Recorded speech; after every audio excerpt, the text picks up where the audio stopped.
ఈ రోజు హాంకాంగ్ లో అపార్ట్మెంట్ తగలబడిపోయింది.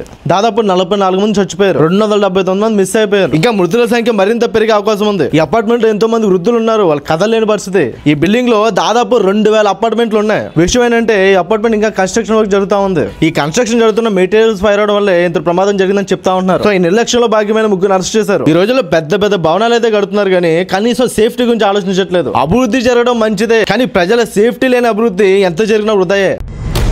ఢిల్లీలో దాదాపు 800 మంది సైబర్ నేరగాల్ని ఈ రోజు అరెస్ట్ చేశారు. వీళ్ళు ఏం చేస్తున్నారంటే బ్యాంక్ ఎంప్లాయీస్ అని చెప్పుకుంటూ సామాన్యులకు ఫోన్ చేసి వాళ్ళ అకౌంట్ డీటెయిల్స్ కనుక్కుని అకౌంట్ లో డబ్బులు మాయం చేస్తా ఉన్నారు. అలాగే ఫేక్ ఆఫర్ లెటర్ జనరేట్ చేసి వాళ్ళ దగ్గర డబ్బులు గుంజుకుంటా ఉన్నారు. ఇంతవరకు జనాల దగ్గర 106 కోట్లు దొబ్బేశారు. దాంట్లో 50 కోట్లు వీళ్ళు క్రిప్టో కరెన్సీగా చేంజ్ చేశారు. ఆన్ స్పాట్ లో వీళ్ళ దగ్గర 60 లక్షలు దొరికాయి. వీళ్ళ మెయిన్ టార్గెట్ అంటే మిడిల్ క్లాస్ ని పూర్ క్లాస్ ఒక ఎమోషన్ తో ఆడుకుని మోసం చేస్తా ఉన్నారు. గతంలో ఎంతో మంది ఊబిలో ఇరుక్కుపోయి సూసైడ్ కింద చచ్చిపోయారు. నేనే ఈ చెత్త నా కొడుకుల్ని ఎన్కౌంటర్ చేసి పడేయాలి. కాబట్టి రానున్న రోజుల్లో ఇండియా అంతటి సైబర్ నేరగాలను అంతం చేయాలని మనస్ఫూర్తిగా కోరుకుంటా